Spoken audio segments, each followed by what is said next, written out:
This week on the It's a Monkey podcast. I don't think it's limited to that. I'm able to do everything I need to do, even though I'm sometimes at home, sometimes I'm traveling, working, sometimes I'm here in the office. I think we have to kind of step farther back and say, what type of person would it take maybe to do or to have a remote job? And that's someone who can be pretty disciplined about how they want their day to work and to look like. I talk a lot about it in the article, but certainly it's in the remote book a lot. You know, if you're not disciplined, you could end up like either not working at all and being distracted or working way too much and burning out.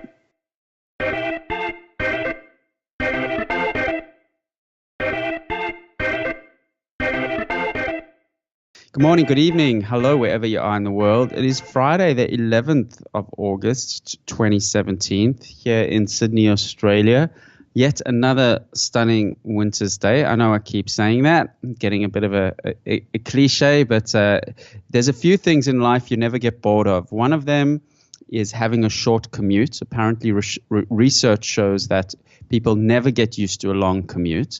And I'm pretty sure, I don't know about the research about this, but I'm pretty sure people never get bored of good weather and perhaps even never get used to bad weather. But I don't know, that hasn't been researched, or maybe that's just me. But thank you for joining us on the podcast. We are episode number 102. Now, if you haven't listened to the most recent podcasts, episode 100 with Kevin Kelly, fantastic episode, our special episode 100, and even episode 101, we had a terrific chat with Melanie Swan about the blockchain, which was really, really fascinating. So go back and listen to that. But today, episode 102 is another first for us. My co-host and colleague, Kate Frappell, actually does her first feature interview today, which is very exciting. And I can see Kate's a very humble and understated person, as if you're a regular listener to the show, you probably will attest to. And it's a great interview. Kate chats with Rachel Baskerville, who's the People Operations Associate at Customer I/O. Now, Rachel wrote an article about remote work and pretty much based upon the book written by the Basecamp guys, David Hannemeyer Hansen and Jason Fry. Now, of course, David Hannemeyer Hansen, we spoke to on a previous podcast, super smart guy, one of the founders of Basecamp. And her article was about this book and her thoughts and their experience about remote work. And Kate and Rachel chat about remote work, and remote work's really becoming a thing. I mean, it's been a thing for a little while on and off, but it's really coming into its own because of more ubiquitous bandwidth, as well as the right tools, and even things like a shortage of talent. Right? You have just people just looking for team members everywhere. But we'll have a little bit more of a chat about that later on in the show. As always, you can email us at podcast@itsamonkey.com. You can tweet us. You can follow me on Twitter and Instagram. Kate, I've been starting to use Instagram a little bit more, mainly because our new product, Manage Social, has quite a lot of Instagram functionality. So I want to get my head a little bit around more of the platform. So if you're listening and you're an Instagram person, follow me, KE_GA. And I've been trying to put more bits and pieces on Instagram. I even put my first video on Instagram yesterday. I don't know if you saw that one. I did. I've noticed you've been posting nearly every day. Yeah, sometimes even a couple of days. What did you think of my video that I put on? I sort of the one on the escalator. Yeah. Yeah, it was good. It was very creative, black and white. Yeah, I try to sort of challenge myself to not just take a photo and send it, but to, filter it, put an interesting caption, sort of use it as an opportunity to try be creative. But I'm trying to enjoy Instagram more and as much as I like Twitter. And of course, what really gets you into the platforms is the dopamine hits when people start following you, right? That's how I first got into Twitter. Where I remember one of the first people that followed me back was Jason Calacanis, who was sort of internet famous. And I was like, whoa, this is, it's hard to imagine now. We live in a world now of where sometimes well-known people follow you back or tweet you back. But in those days, it was so unusual for someone that was even internet famous to follow you back that you're like, whoa, I could get used to this. So as I've been posting more on Instagram, a few people have been starting to follow me and like, oh, okay, I remember this feeling. Yep, this feels good. And it's like, you feel like the 12-year-old again, that's happy that people have come to your birthday party. And that's the good old dopamine for you of notifications and likes and all of that. Definitely. Although sometimes I get to a stage now where if I see somebody following me that's a little bit more high profile, I'm like, oh, was it really them? Or was it a bot? Well, I tweeted Tony Robbins when he first joined Twitter, and I don't know, tweeted something like, oh, welcome, Tony. It's great to have you here. And he replied back.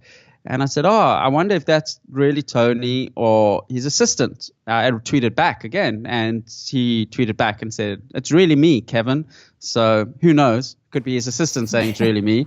But no, I think a lot of high-profile people do actually enjoy the fact that they've got this little world that they can have a direct channel with. I mean, obviously people like Gary Vee who pushes out a ton of content. I mean, there's no ways that he's producing all that content and sending it out and editing everything. There's just no ways. He's got a team that does it. He has but a person that shadows him. Does he? Yeah, full-time cameraman. He's in all the videos and he does all the Snapchat stories and yeah. It's like a duo. Is Snapchat still a thing? Yeah, it's still going. Yeah. It's just, it feels like it could be winding down. Instagram stories are doing a lot better. But at the same time, like there's a few new kind of interesting ways Snapchat have brought in new features, which are, like they've got a map setting. So now you don't have to only see what your friends are doing. You can actually see, like I can tap into a location. Like you could say the Harbour Bridge and then see anyone who snapped at the Harbour Bridge. And so it's some cool location services and stuff like that. But again, I don't know if it's going to pull it out of the rubble. Oh man, their share price hard. I mean, it's. I mean, I think they peaked at about $27, and it's $13.77. Ouch. But I think I read recently they've got a report coming out next week on their earnings. Right, earnings call. Yeah, it will.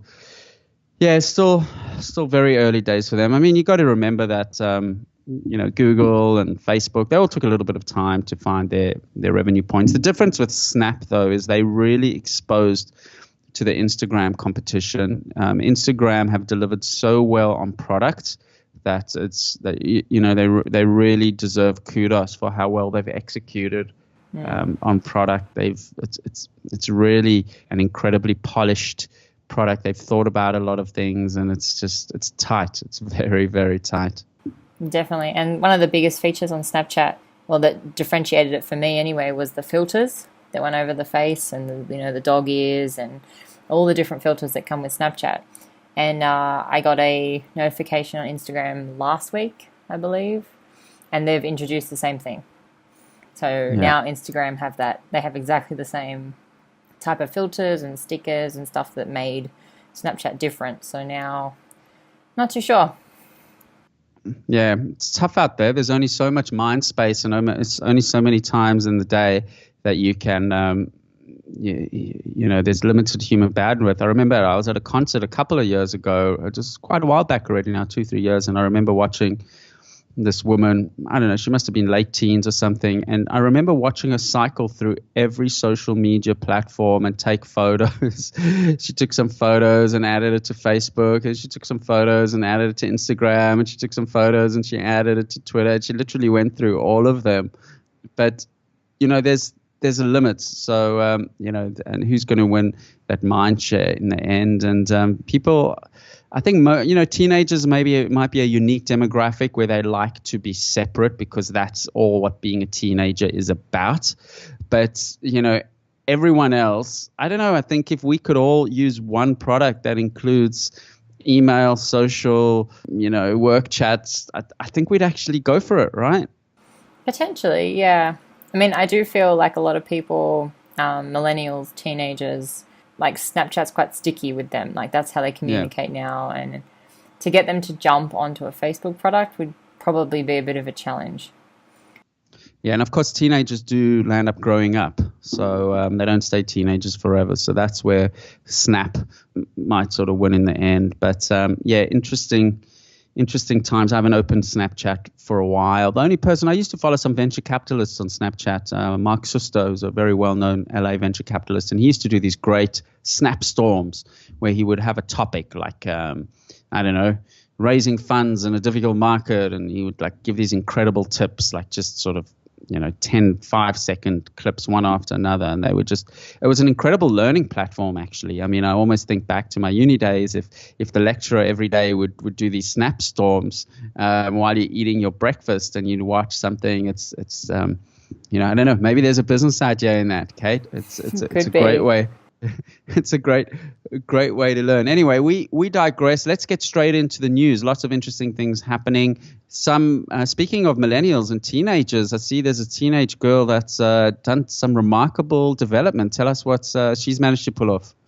Yeah, so there's a 16-year-old from Mumbai in India, and she's created a 3D printed lens together with her brother and a classmate, which is helping diagnose diabetic retinopathy.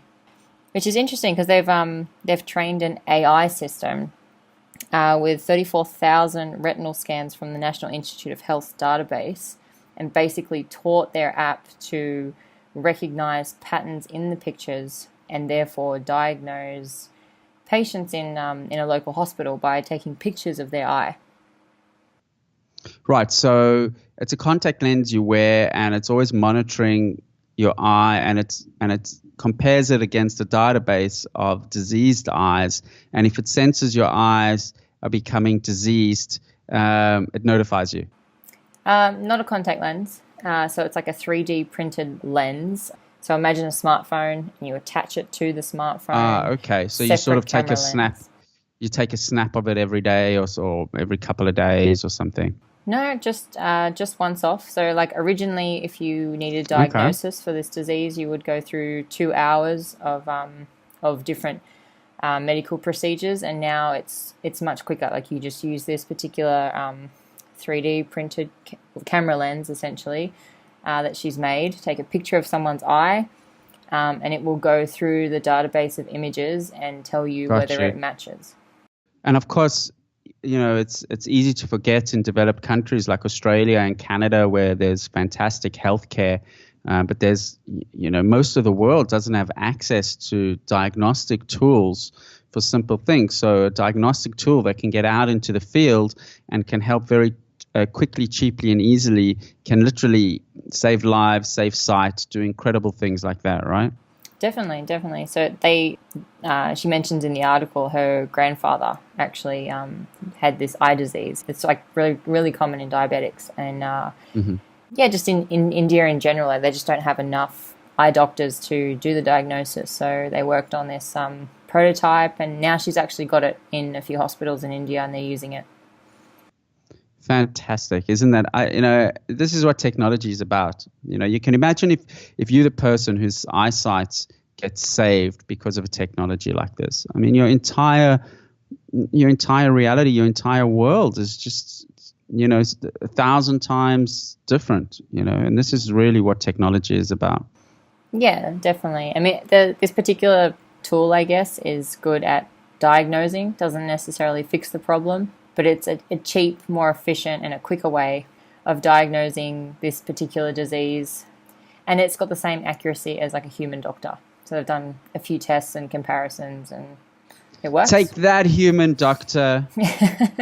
Kate and I give the human doctors a bit of grief sometimes. No, you'd still need the human doctor at the end of the day. No, you still need the human. We don't. We just. It's more about. It says more about us and our grumpiness than you doctors. We like you. We know you work very hard. I've got some friends that are doctors that are so committed, and it's such a calling for most of them. It's not an easy path for them. So Cora's got some interesting articles written by doctors. But anyway, I won't digress. But good on this girl. I mean, 16 years old. Wow. I mean, world's changed, where a 16-year-old can be that educated and have that much access to the platforms to be able to develop something like this. That's life-changing, and I love the democratization of education. I love the democratization of development. Gone are the days where only a government or an institution or a research body or university could develop these tools. Now it's just this innovation can happen anywhere at any time, and it's fantastic. Definitely, and I guess the light's been shone on her a little bit because she had the opportunity to speak at the O'Reilly AI conference in New York recently. So great. Yeah, so her product's called iAgnosis.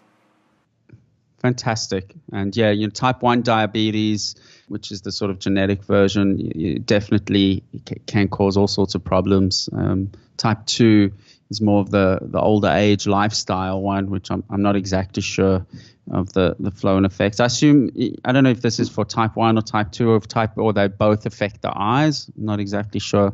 Not too sure. If I had to guess, I'd say it was 1.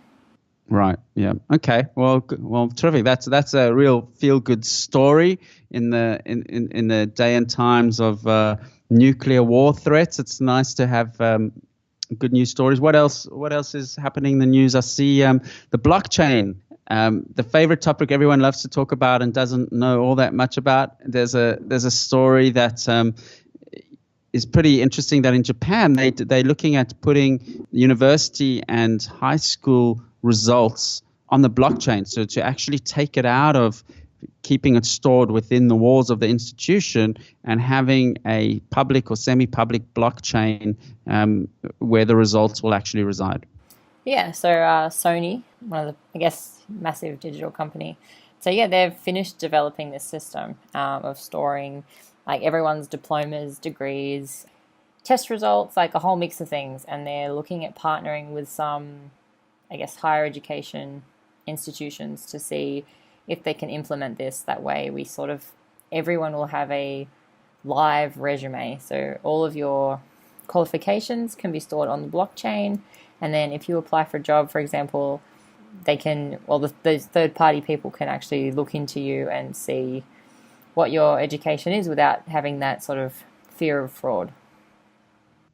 All of this makes so much sense, to almost like an email address in a way, or your Google Drive that's globally accessible if you want it to be. You can have some sort of control, and you don't have to rely on these institutions to be the gatekeepers of these incredibly important documents. That's I don't know about you, but I find it really hard. I'm really bad with documents, with physical documents, and I find it really hard to look after them and keep track of them, and because I need them so seldom, and sometimes I move and I travel, and it's just and so I'm trying to get to scan the important ones in any case and have the digital copy, but then sometimes it's not enough, and it's just it's I'm sure it's a common problem, that the documentation side of things. And of course, reading that article, Kate, it comes back to one of our topics that we talk a lot about, is that makes a whole lot of sense for medical information too, right? Definitely, yeah. I mean, the possibilities of storing information about people in a way that's guaranteed to not be fraudulent, to be 100% truthful, there's a lot of value there. And they're talking as well, like these educational institutions, they have to store everyone's records from every single year and every single degree. And if you lose your copy, you're going to have to either contact them to print off another hard copy, or it's going to be sent via email. So, and how do you verify? Like, I could potentially try and get your transcript, for example, and pretend I was you. I'm sure that happens. I was saying yesterday how much of a struggle it is sometimes to deal with banks and credit card companies and all of that, and authentication, and despite all the hoops you jump through, they still have massive fraud issues. So, and they still have massive money laundering issues. So the system mostly works, but it's definitely ripe for improvement. So it's interesting to see, and it's, as Melanie Swan spoke about in episode number 101, there's the governance side of society and the economic side of society hasn't the economic policy side of society hasn't been disrupted as deeply as some of the other aspects of society by technology. And the blockchain may very well be the technology that does disrupt all of this. I mean, the fact that you've got to fill in the same information in life a million times is just absolutely nonsensical. It's just and this could sort of help with all of this. So we could finally get access to your year 2, term 1 maths results, right? Yeah. I was thinking about this. Like, to an extent, that's a little bit concerning. Like, like let's say you have a bad year, but then you recover later. Depending on the employee, like, are they going to judge you for that? And should they have access to that information? Like, probably not. Like, your resume is about showcasing the bits that you want to show off. It's not really about showing everything. The internet does not forget, Kate. The internet never forgets, and it is a problem. I mean, there was one American politician, I don't know if it was Al Gore or one of the American politicians, said that when people turn 21, there should be a reset of their information on the internet. Everything related to them, boom, wiped, boom. And it makes a lot of sense, because to hold people accountable to something they did when they're 16 doesn't always make sense, particularly if they're just acting like idiots. If it's more serious crimes, well, yes, they're old enough to know better. But if they're just acting like an idiot, it's a bit harsh for that to sort of be a blight on their record forever and ever and ever. But it is a problem that the internet doesn't forget, and sometimes that's a good thing, but sometimes that's a bad thing as well. And yes, I think we have to control a lot of our information. I mean, we don't know. The problem is, at the moment, we don't know. I mean, I don't know if my year 2 school results are still sitting in some archive somewhere. I don't know where my medical sort of records are. I mean, a bit in South Africa, but here I don't know who's got access. I mean, I couldn't even consolidate it if I wanted to try, So at least if you know where it is, at least your Google Drive is your Google Drive, and if it gets hacked, well, okay, it gets hacked, but everything's in your Google Drive. At least that, and I guess that's the risk of, and I know the blockchain is decentralized in a sense, but in another way, it would be centralized if everything's on that blockchain. So, Google Drive would be essentially centralized. So there's no easy answers, but I think we can do a whole lot better than we are doing now, particularly with the technology. So it's only a matter of time. And I think these solutions will come from a sort of open source type technology, and they will come from some uni student somewhere, or someone like, the Ethereum guys as a 22-year-old developer. It's going to come very much from left field. I don't think the corporates are going to be the ones that, all this groundbreaking technology, just like the internet didn't come from the corporate world, and, all the open source technologies and all of that side of things. But anyway, that's interesting. Blockchain and results, and uni and school results living on the blockchain. We're going to take a short break, and then we're going to have Kate's interview, Kate's first feature interview. So have a listen and send her kudos, because it is a great interview. Kate chats with Rachel Baskerville, who's a People Operations Associate at Customer I/O, and they talk about Rachel's article about remote work. Stay with us.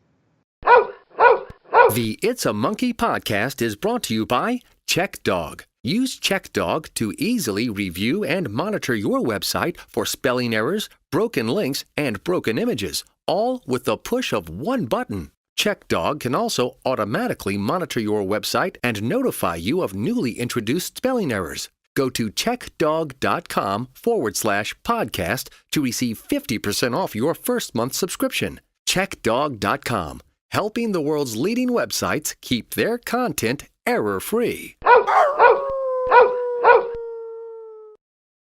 You're back with It's a Monkey podcast. My name is Kate Frappell, and I'm the design lead at ManageFlitter. This week, I'm filling in for Kevin and thought I'd touch on the topic that is very relevant to ManageFlitter and myself at the moment, which is the concept of remote work. As some of you may have heard in the last episode, ManageFlitter is transitioning into a remote-based team for a variety of reasons. I myself also relocated from Sydney to Whistler, a relatively small town on the west coast of Canada, just a few weeks ago. And I'm now trying my hand at remote work. This is obviously quite exciting, but also comes with its own set of challenges, which is why I found Rachel Baskerville's book review of DHH's and Jason Fried Rework Office Not Required Her article on Medium was particularly interesting. Rachel is the People Operations Associate at Customer.io and has kindly joined me for a chat today. Rachel, thanks for being on the podcast. Thanks for having me. I'm excited. So what made you pick up the book Remote in the first place? So my husband picked it up years ago and read it. And this was before I started at Customer.io, before I had ever had a job at a remote company or a tech company for that matter, and didn't really think of anything of it. Once I started here, I think about a year in, Colin, our CEO, was thinking about books that we could purchase for all of our employees. It would be a great resource for everyone to have. This came in at the top of the list. So I think it was last year that we just got a book shipped out to everyone, or purchased ebooks if people prefer to read that way. So awesome. And it's been impacted you enough to want to write about it, which is interesting. So what's the remote culture like at Customer.io? Every time I think about this, I think about my first couple days at the company. Yeah. To give you a little more context, Colin, our CEO, he moved the company from New York to Portland, Oregon in 2015. I can't remember now. Okay. 2014, I think. And that's where he found me. He was looking for an office manager. I start and I go in, and we don't have an office. We're renting a few desks at a co-working space. That's always fun. Yeah, and we're a total of 8 people at that point, and everyone I meet is not there. So all of my coworkers I'm talking to on Google Hangouts. And so that's kind of been even as we've grown over the years, we have a total of 25 people now. Only about 5 or 6 of us are ever in Portland at one given time. So even though we have an office, everything we do is structured around being a remote company, making sure everything's recorded, written down. We have a record of everything. And so people can work really well, no matter where they are, hopefully. Fantastic. So what sort of tools do you use to keep connected with everyone? So Slack's been a huge one. We use that as well. Yeah. Very key in our day-to-day life at work now. Right. And the more I hear, Slack is so popular now that even companies that are all in one office, they're using it too. Yeah. Because, people find that, it's easier not to have to go and tap someone on the shoulder. You can just send them a message or message them in a channel. So that's been a big one. And then Basecamp is huge, which is another reason why we love DHH here at Customer.io, but love Basecamp. Their 37 Signals is a great company, but Basecamp has changed so much of the way we communicate with each other. It's, instead of relying on like the search function in Slack, we can organize our thoughts better. There's a time and a place for everything almost. And if there isn't, we make it so. And then we use Zoom, which is a video conference tool. Okay. So we have a business account. Anybody can use that as much as they want, unlimited. We also use it for webinars, which is great. And of course, there's an occasional email from here from time to time. Yeah. Is that so do you use Gmail for calendar invites and to schedule meetings with people remotely as well? Exactly. Google Apps is huge. So yeah, that's a good point. It's not just email, calendar. We've got Google Docs, using their whole stack. So. Yeah, well, that sounds very similar to how we work it here in ManageFlitter as well. But you made an interesting point about Slack being, I guess, more of a subtle communication tool instead of having to tap that person on the shoulder and interrupt their workflow, interrupt your own workflow. I think as well in the book, they mentioned that Office Life's like a food processor, and you wrote about that in your article as well. So it sort of chops you up, and it's not particularly structured. You can actually lose a lot of time in these small little chats and interruptions and losing the flow of things. And does that happen a lot as well at Customer.io? I think there's a danger for that to happen. If we imagine that there were no more traditional offices and we all worked in Slack all the time, Slack is going to replace the traditional office in that by pinging someone or sending a direct message, I should say, you're tapping them on the shoulder essentially. So for us, if you're online in Slack, it's kind of like you've got your butt in a seat at the office almost. And while like that shouldn't be the end all be all of your day, it should be like Colin's good about this, and certainly other managers are too, to say, hey, if you need to do heads down focus work, just sign out of Slack. Like, we trust you. We know you're working, but sometimes it's easier just to like shut it down and not see the channels light up and be distracted by it. So yeah, exactly. It's like recently introduced their like a status feature. So if you've noticed, you can put like a little emoticon and a message next to your name. We've started using that a little bit in the office as well. So that could be another way to do it too. You just say like, don't interrupt me. Yeah, exactly. Yep. Yeah, that's awesome. And so your role in particular, so people operations, how often are you in contact with people remotely? And I guess what's the agenda when you are talking to them? Sure. I talk to people remotely all the time. I feel like a lot of my job is talking and talking and talking. Yep. Especially when we're hiring. We've got 4 open positions right now, so that means I'm going to be talking a lot. That means I'm talking to the hiring team, either in Slack, Basecamp, or live on a video call. And I'm certainly talking to future employees and interviews. So if it's not hiring, it could be, I've noticed something that we can maybe improve a part of a process. So I'll get in touch that way. Or if an employee has a question about something strange they've noticed about either our culture, or if there's a policy question, there's so many different areas of when and where I can talk to people. So. And of these employees, which ones are, I guess, best suited to remote work? Is there like a particular industry, particular role? I mean, it sounds like we've been seeing more and more remote happen because of tech companies. There's more and more tech companies now, and that means you've got a huge staff of developers that like inevitably, and the nature of their work lends itself very well to remote or distributed teams.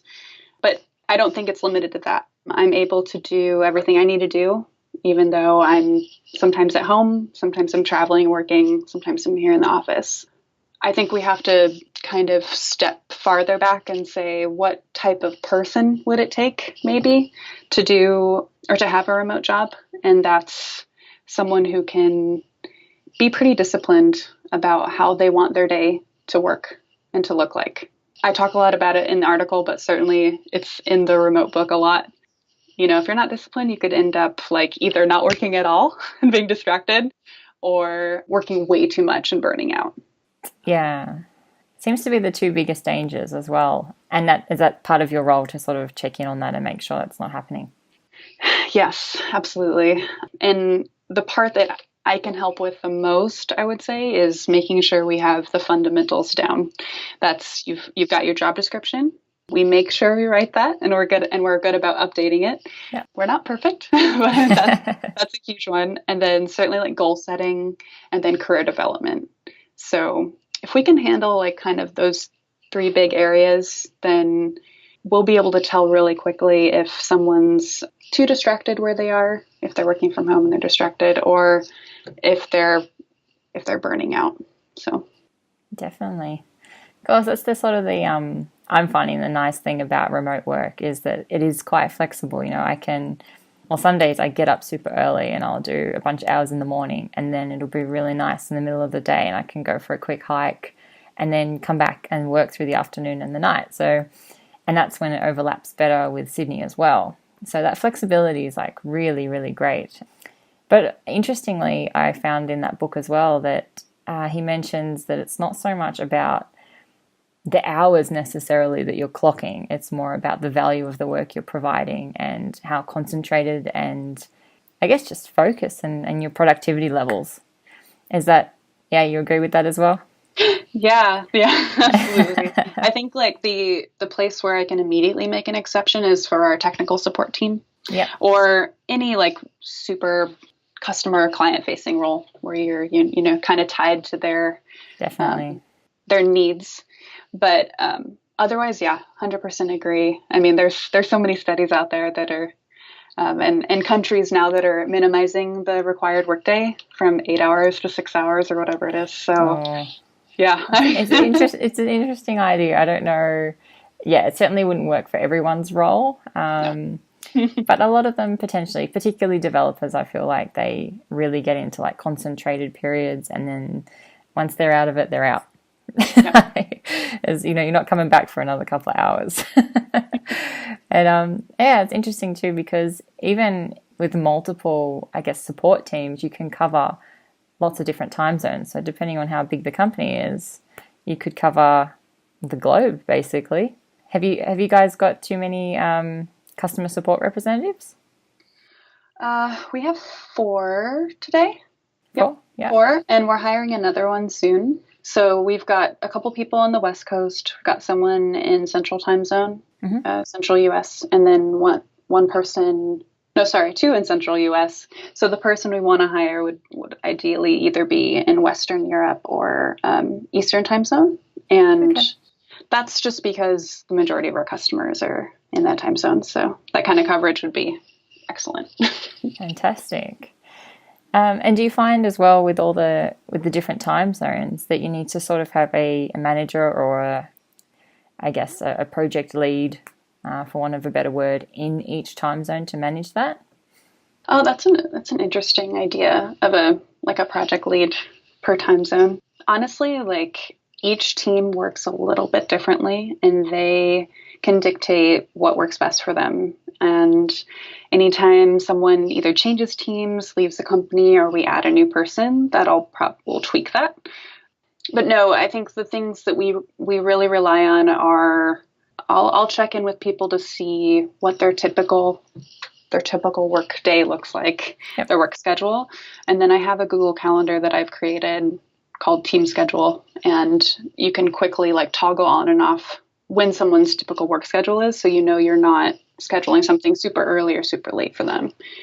There's also like a widget in Google Calendar that's very helpful for that. And then Slack is good about that too. I think you can, if you click on someone's profile, you can see the time zone they're in. So. Oh, perfect. Is there a minimum type of crossover that you look for in time zones? Yeah. So one way we've said this without saying it is, it used to be every week we had a company meeting, the whole company. When we were a smaller number, that made sense to do it every week. We've changed it to every other week now, but that happens at 9 a.m. Pacific. So that works for us because we don't have anyone yet in Asia or Australia. So right now that'll work for us, but absolutely we'll have to tweak it when we have employees there. But yeah, so for now, like we would likely see people online to be present for that meeting if they can be, unless they're on vacation. And then otherwise it's safe to assume that I can schedule a meeting if I need to with a group of more than 2 or 3 people around 9 a.m. So interesting. Cool. And do you have any other initiatives in your office to keep the team connected on a more social level? I guess that's my question. Yeah, that's also a really big challenge, being distributed from, I think our bigger events that we do are retreats. So ideally everybody can go. Sometimes they can't, just depends on the circumstance. But we do that twice a year. So spring and fall we get together, and that's a week long. Yeah, that's really great. And we are like, the idea has become that we just get FaceTime. We'll be productive, of course, but that forging that connection with each other is so important that it carries us through the next 6 months until we have another retreat.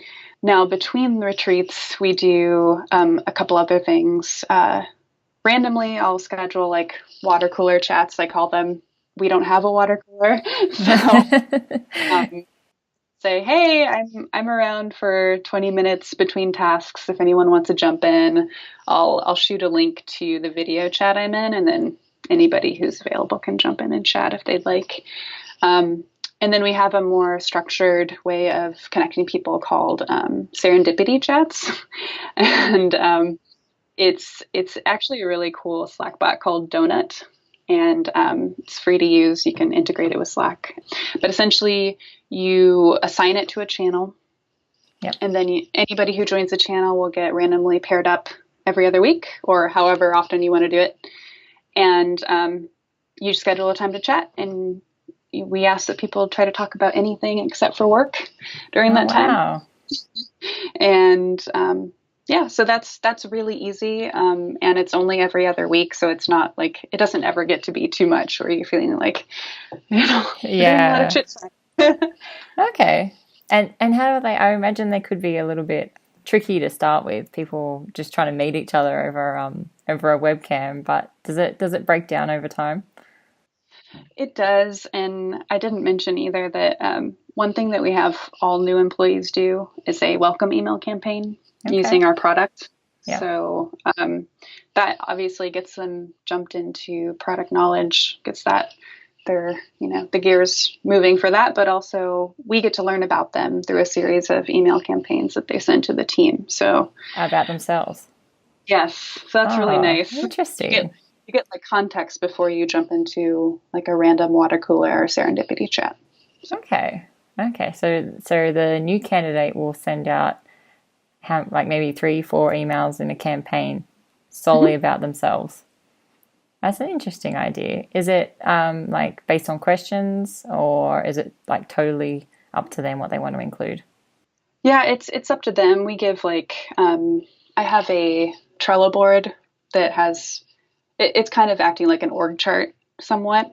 And the only way I can figure out how to do it now is to save PDFs of those emails from people. I attach them to their cards, and then if they'd like some inspiration to see what other people have done, they can go look there. So. Oh, great. Do you keep them sort of as a reference point for example, if you're a new hire and you want to learn about the rest of the team, you can see their campaigns?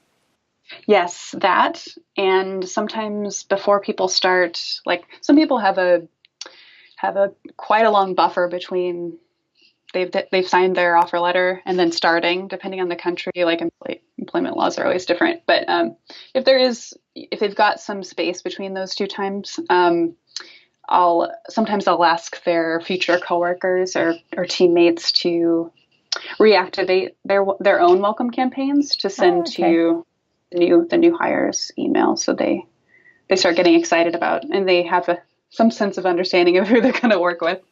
Oh, that's great. And that, I guess, in addition to just having a up-to-date profile in the likes of Slack, helps as well. Yeah, definitely. So good. And then the last point I wanted to touch on as well was this idea of communication and written communication. So often, I guess, especially for remote working as well, when you write things, the emotion or the tone doesn't always get communicated. How do you think remote people get around this? Something that I've had to learn myself is to, anytime I think something's a bit weird or seems a little, I don't want to say rude, but maybe like a tone that seems a little harsher than I would have anticipated. I try to remind myself to say like, well, I'm just going to clarify. Like, hey, what did you mean by that? Or if I'm not comfortable asking that, I'll just say, hey, can we jump on a quick video call? Yeah, that's a good way of doing it too. I found that, that helps you understand someone's communication style. But that said, like, I think we can't do enough to remind ourselves to write with empathy. We do a great job with that with customers and with each other for the most part. Yeah. But it's inevitable that something's miscommunicated or misunderstood because we're missing, like you said, the tone, the emotion, body language, and all that. Definitely. I've had instances before where someone sends something and you think, oh, that's not very nice or something. But then like you talk to them 5 minutes later and there's nothing wrong. It's just the way that you've read it sometimes. So it's an interesting battle to get around. And I think on a sort of a more cheesy level, sometimes the emoticons can make such a big difference as well. Absolutely. Yeah. I'm probably like an abuser of emoji, but they're really important.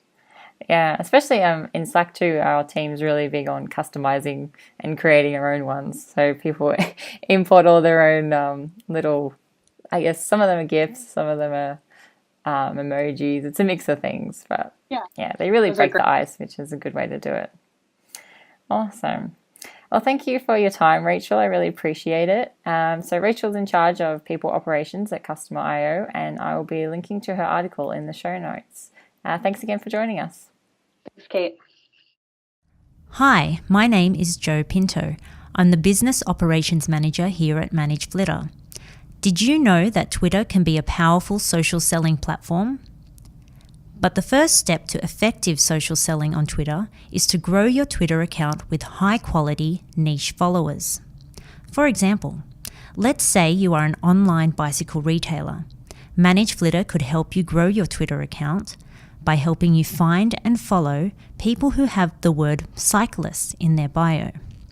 The more targeted your search is, the higher likelihood these Twitter accounts will follow you back. We have millions of users, literally, that have used ManageFlitter's search, sort, and filtering tools to grow their account with the right followers. This has provided them with a solid base to kickstart their social selling. Feel free to drop by manageflitter.com to trial our product or email us at contact@manageflitter.com to schedule an obligation-free walkthrough.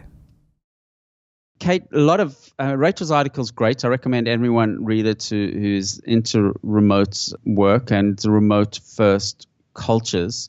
And I mean, it's a topic we've spoken about a lot about. As you mentioned, we are moving to a remote first culture. And I actually encourage, if you're a small business, I actually encourage you to consider it, particularly if you're struggling to find the right team members.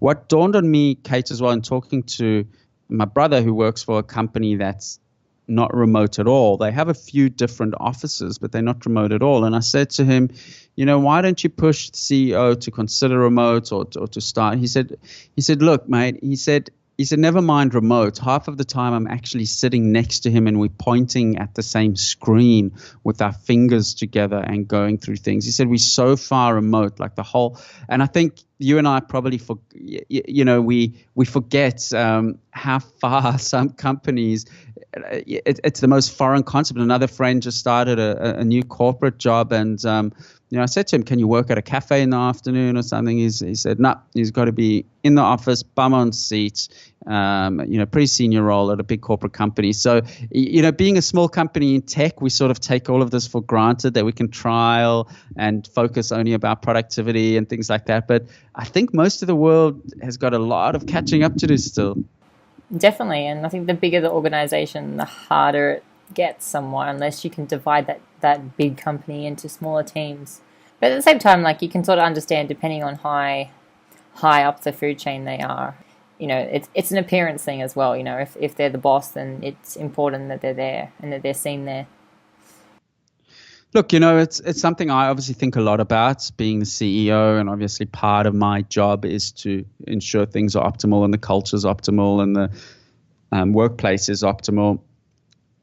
One of the things I'm aware of as well is that, appearance versus reality, and there is as a CEO comfort in the fact that you walk into an office and there are bums on seats and it looks like people are working, right? But that's all it does. If you're honest with yourself, it just looks like people are working. And there is the benefit that you can call out and you can say, hey, what's going on with this or this, or can you help me with that? And that's definitely something with multiple time zones and remote workers is a bit more painful. Like sometimes you in Canada now, different time zones. Sometimes I'm working at 6, 7 p.m. at night and I'm like, oh, I'd love it if I could ask Kate something, and I've got to wait for the next morning. But there's huge other advantages to the fact that we can still work together, even though the fact you wanted to travel, etc. So just because there's bums on seats, though, also doesn't mean someone's not being productive. They could just be bludging around. They could. So it's really, the only thing that really does matter is productivity and us moving forward, which remote first really forces the whole team, not just the CEO and the execs, but the whole team is really, it's all, it's very weighted towards the fact that the only thing that it's really about is the delivery. Whereas in the office, it's probably a lot easier it's a lot easier to sort of fill the gaps with just stuff and meetings and chats and looking like you're busy as opposed to being productive, the busy versus productive side of things. Whereas with remote, it's a lot harder to stay busy and not productive. Definitely. And I've noticed that a lot, actually. You, on one hand, you're missing like the day-to-day chatter, but on the other hand, because you're missing that, you're getting a lot more done. Yeah, and I think the point you guys made as well is that, there is the risk of going the two extremes, either getting nothing done when you're working remote or just actually only working. And whereas in the office, it's modulated a bit. People go for coffees, you go for a walk, you go get the mail, you go to the post, and it's inherently has got sort of a little bit more diversity in the day. I think what I also find interesting is people that look for remote jobs tend to be a self-selected group of people as well. That obviously enjoy that and know that they work better remote. And particularly, you guys made this point as well, tech people a lot of the time, and I'm generalizing like mad, but tech people a lot of the time, what they really want to do is just get on with stuff.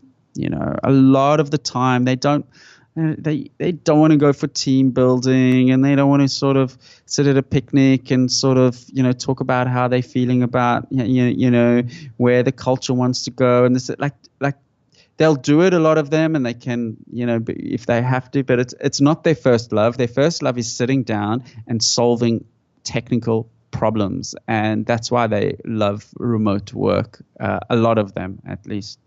Definitely, and it's just about getting things done and ticking things off and not being distracted. And I think, it does take a lot of discipline, but it's also kind of worth it in terms of, I quite like how I can split my days up. If I want to do something in the middle of the day, I can either get up early or do a few hours in the morning, have a break, and then go back and either work into the night or all afternoon, like whatever I need to do.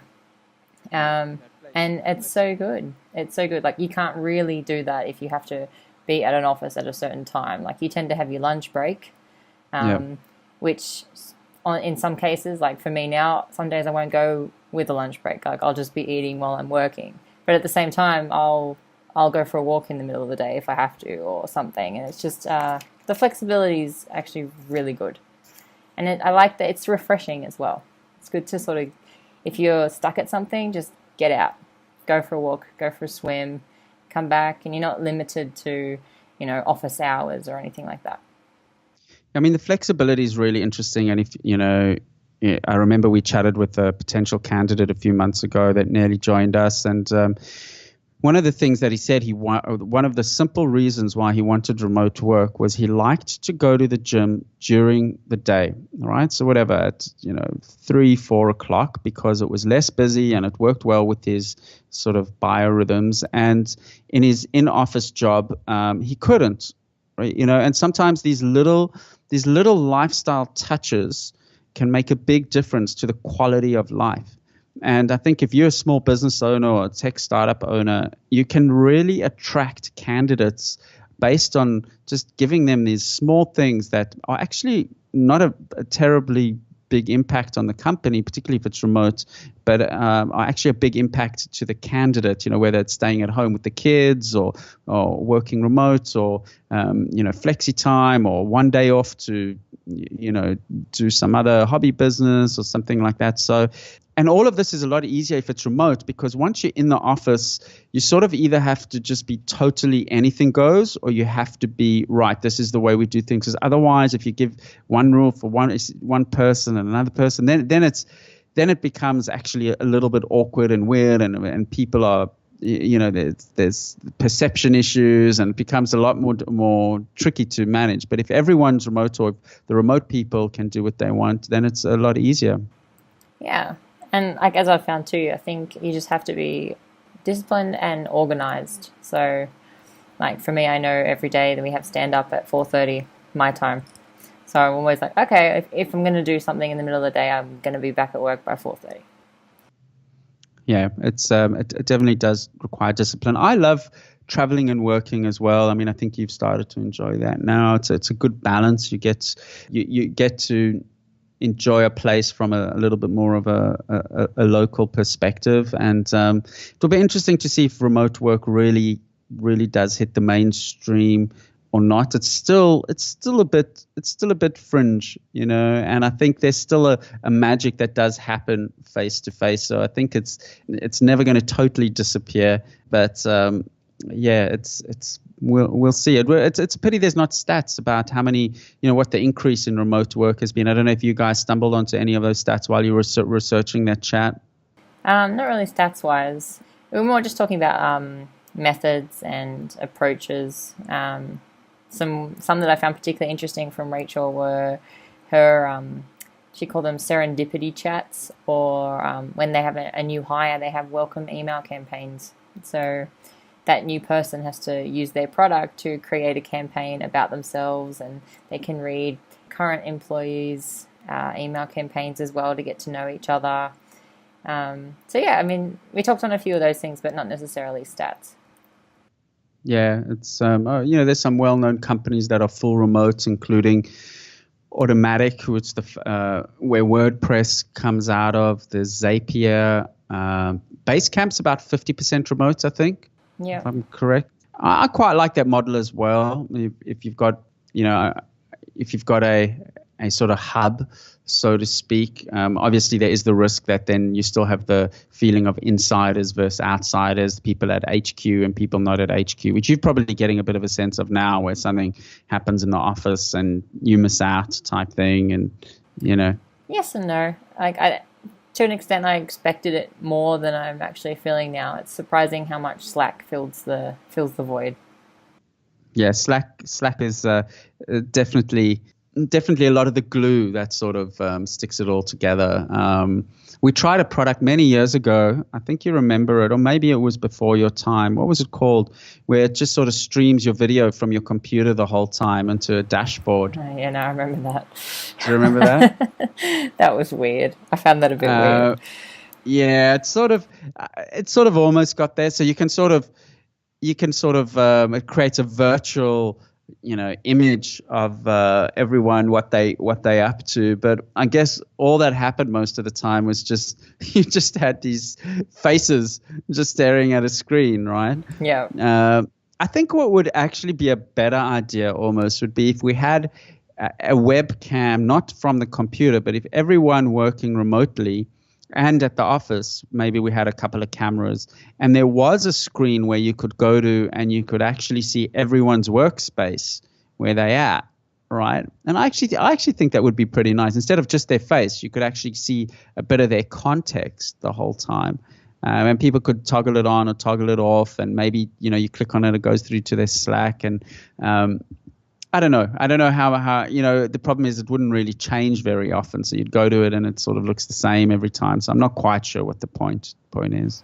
Yeah, it would almost, you'd just be looking at people's faces, basically, or people sitting at their desks. And then at the same time, to an extent, you could feel like somebody was sort of looking over your shoulder all the time if you had recording what you were doing every second of the day.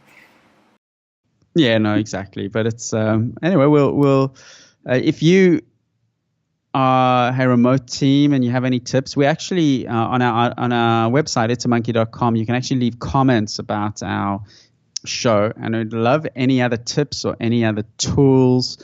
I think we can always do a lot better with remote, just as you can always do with better with on-site. So we would love any tips that you have. I think we do pretty well. I think we've been doing it for quite a while. I mean, even we've had a remote.